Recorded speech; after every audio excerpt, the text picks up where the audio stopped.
esta situación, bueno, nos encontramos hablando un poco de la problemática que ocasiona la chicharrita en maíz, con su nombre vulgar chicharrita, pero su nombre científico llamada Dalbulus maitis. Y lo que particularmente produce es la transmisión o actuar como vector de una bacteria, que es la famosa, o que conocimos en profundidad esta campaña, el espiroplasma, que es una enfermedad que, dependiendo en qué etapa de desarrollo del cultivo de maíz afecta, es la consecuencia que vamos a llevar después al finalizar el ciclo del cultivo.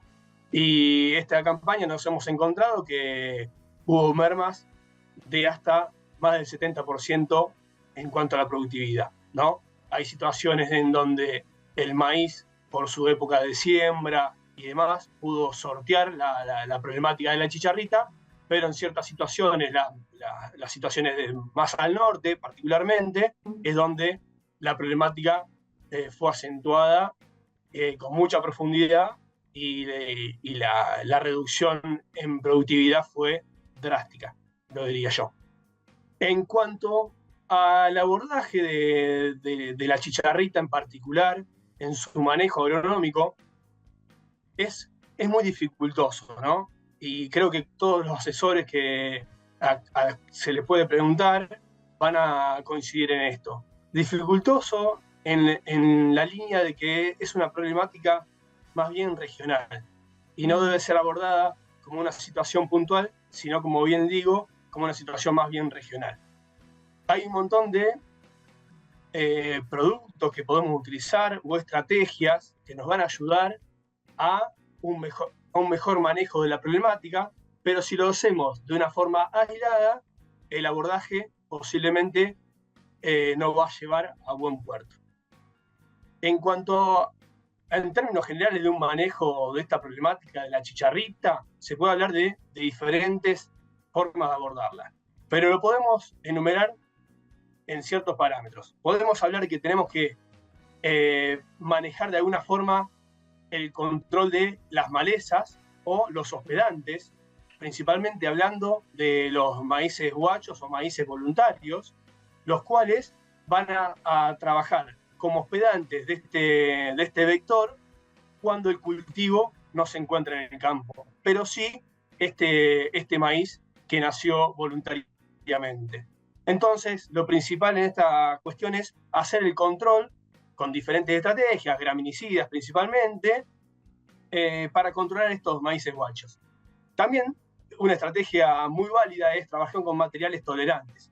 Sabemos que hay diferentes tipos de materiales de maíces, hablando de materiales de maíces, diferentes tipos de híbridos que pueden llegar a tener mayor o menor tolerancia en cuanto a este insecto. Entonces debemos seleccionar aquellos que tienen un mejor comportamiento. Y después es clave también manejar la fecha de siembra. Cuando nosotros expandimos la cantidad de fechas de siembra que estamos trabajando, sembrando el maíz, le estamos dando mayor posibilidad de supervivencia a esta plaga. Y por eso también hablo de un manejo regional. Si nosotros esparcimos la fecha de siembra a lo largo de todo un ciclo, posiblemente vamos a tener prevalencia de la problemática durante mucho tiempo. Y también, como estrategia fundamental, es el manejo de diferentes fitosanitarios, de los diferentes activos que nosotros podemos estar trabajando, que podemos estar aplicando, ya sea en semilla, cuidando los primeros estadios de plántula del cultivo, como también utilizándolo de manera foliar para cuidar también las primeras etapas de desarrollo del cultivo. Principalmente se habla que el cultivo es muy sensible hasta que tiene aproximadamente 8 a 10 hojas. Cuando pasamos esas etapas de crecimiento, el cultivo va a llegar a tener una tolerancia mayor y la afectación en productividad va a ser mucho menor. Lo que particularmente nosotros abordamos de Rizobacter es centrarnos en la aplicación de los fitosanitarios, ¿no? Una de las estrategias, dije, es la aplicación de fitosanitarios. Siempre abordada no como de una forma puntual, sino como una estrategia dentro de un marco agronómico. Una estrategia regional y después de apilar diferentes tipos de manejo. Bueno, nosotros nos centramos mucho en lo que es la aplicación de fitosanitarios, hablando de la calidad de esa aplicación. Nosotros, por más que seleccionemos el mejor activo que controle a este insecto, si nosotros no llegamos con calidad al blanco, al objetivo, no vamos a tener el efecto deseado. Entonces es ahí cuando debemos poner el foco en cómo debemos llegar. Una vez seleccionado el principio activo, que es muy importante, debemos pensar en que nosotros debemos llegar en una forma adecuada a impactar hacia el vector o al objetivo blanco en donde va a estar depositado el vector. Entonces lo que primero nosotros debemos primar es decir, seleccionar con qué boquilla vamos a estar haciendo la aplicación. ¿Por qué seleccionando la boquilla? Bueno, la selección de la boquilla o la pastilla de aplicación nos va a decir con qué tamaño de gota vamos a llegar, con qué cantidad de impacto podemos llegar a llegar en un volumen de agua o de caldo total aplicado. Entonces, nosotros tenemos que seleccionar esa boquilla que nos va a permitir llegar en una forma adecuada. Las boquillas varían en qué espectro de gotas están trabajando y qué caudal de aplicación están trabajando. Hay una variación en ese sentido, ¿no? Después hay un abanico muy grande de boquillas de aplicación, las cuales nos hablan de qué espectro de acción tiene, tanto trabajando como, por ejemplo, un abanico plano, en donde el espectro de gotas va cambiando a lo largo de su asperjado, trabajando con un menor caudal en los vórtices y un mayor caudal en el centro, y donde las pastillas deben superponerse. Y también hay otro tipo de pastillas que se llaman cónicas o de cono hueco. Esas son las más comunes, en donde el espectro de gotas es más uniforme y tiene una llegada más óptima al blanco. Hablando en términos generales. Después, dentro de esa rama o tipificación de diferentes tipos de boquillas, tenemos diferentes tipos de colores dentro de cada boquilla, que nos habla de qué caudal eroga cada una de ellas. Entonces, ahí conjugamos el tamaño de gota que nosotros queremos tener y la cantidad de impacto que nosotros queremos lograr con la cantidad de caudal que nosotros queremos erogar, ¿no? Hay una conjugación para llegar al objetivo, para lograr el objetivo de control de la plaga. Y acompañando esa tecnología de aplicación, nosotros debemos seleccionar el adyuvante con cual vamos a acompañar. Ese adyuvante es de suma importancia. ¿Por qué? Nosotros debemos pensar, posicionarnos en qué momento estamos realizando la aplicación. La aplicación la estamos haciendo en situaciones de alta demanda atmosférica. ¿Por qué alta demanda atmosférica? Porque el cultivo de maíz, sabemos que es un cultivo estival, en donde nos encontramos con altas temperaturas, o generalmente con altas temperaturas, y muchas veces con una baja humedad relativa. Bueno, eso nos hace pensar en que la demanda atmosférica es muy alta en cuanto a la humedad, por lo tanto, la gota que nosotros estamos asperjando, si no la estamos cuidando, se nos va a evaporar y vamos a estar perdiendo el principio activo y tenemos menor probabilidad de llegar al objetivo. Entonces, lo que nosotros debemos hacer en esas situaciones, de esas condiciones ambientales, es trabajar con un adyuvante que tenga en su formulación aceite metilado. El aceite metilado nos va a permitir lograr un buen manejo de la gota en cuanto a la evaporación de la misma.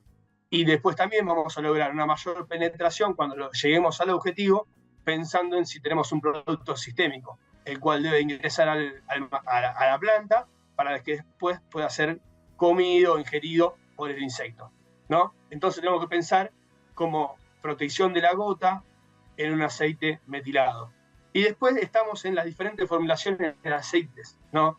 Si nosotros en el aceite en su formulación tenemos un órgano silicona, una silicona, vamos a tener un producto de alta calidad y vamos a lograr aplicaciones muy interesantes. ¿Por qué? Bueno, estamos teniendo la protección de la gota por parte del aceite y a su vez estamos logrando un mayor esparcimiento por el lado de la silicona y una homogeneización de las gotas. Yo te hablé anteriormente del tamaño de gotas. Si nosotros trabajamos con tensioactivos, en este caso siliconas, estamos bajando la cantidad de gotas satélites que nos generan esas pastillas que anteriormente nombrábamos. Las gotas satélites son las principalmente derivables y las que son más fácilmente evaporables. Entonces, si nosotros unificamos el tamaño de gota, vamos a primar que se generalice el tamaño de gota que nosotros elegimos.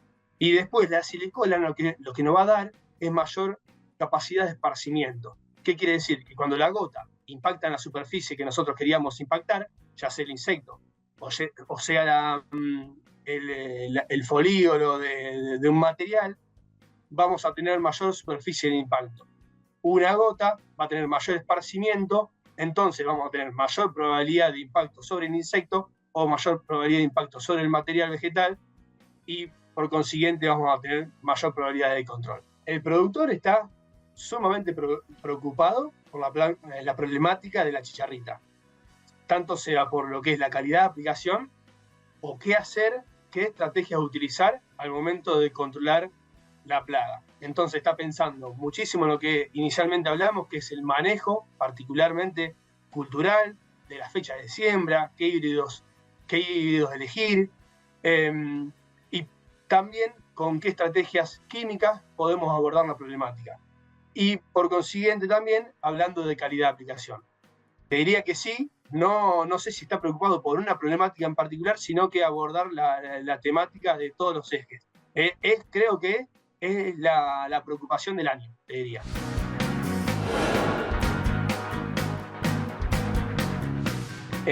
Yo creo que hay que tener mucho cuidado. Yo quiero ser auspicioso. Quiero creer que no. Quiero pensar que no. Tenemos mucha información de que en Brasil es una plaga que históricamente existe. Es una plaga de climas tropicales. En el norte argentino también es conocida. Pero más llegando al centro de la provincia no. Y es donde nos agarró muy de sorpresa y donde generó tantos problemas. Yo quiero creer que no. No quiero decir que este año no vuelva a suceder. Creo que puede llegar va a haber resabio de la problemática. Creo que tenemos ya otro camino recorrido. Ya vamos a tener muchos cuidados a la hora de implantación. Vamos a ser mucho más metódicos en los monitoreos. Y eso nos va a ayudar a estar mucho más a salvo de la problemática. No creo que sea una problemática que haya venido para quedarse, pero sí que puede ocasionalmente sucederse. Eso sí, y eso nos va a estar atentos continuamente.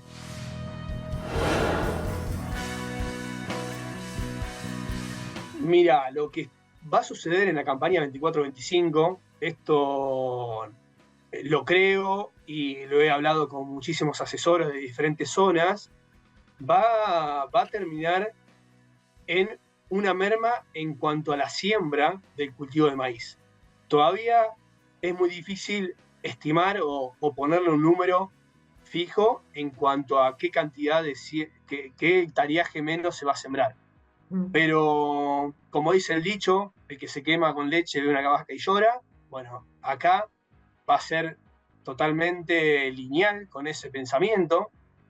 Hubo productores que sufrieron gravemente la problemática de la chicharrita y por más que venían haciendo una rotación muy buena en cuanto a la alternancia de cultivos, está pensando seriamente en este año no hacer el cultivo de maíz o no implantar maíz en su superficie. Esto va a resultar que, dependiendo de la zona, yo creo que va a haber mermas entre el 10 y el 30%, posiblemente en las provincias más norteñas o las regiones más norteñas, una merma más fuerte, y yéndonos más hacia el centro de la provincia, mermando esa baja. Pero sí va a tener un impacto en la productividad principalmente del cultivo de maíz, y va a llevar en línea un crecimiento de otros cultivos, particularmente un reemplazante natural puede ser el sorgo, pero no lo va a reemplazar en su totalidad, y otro reemplazante puede ser el cultivo de soja.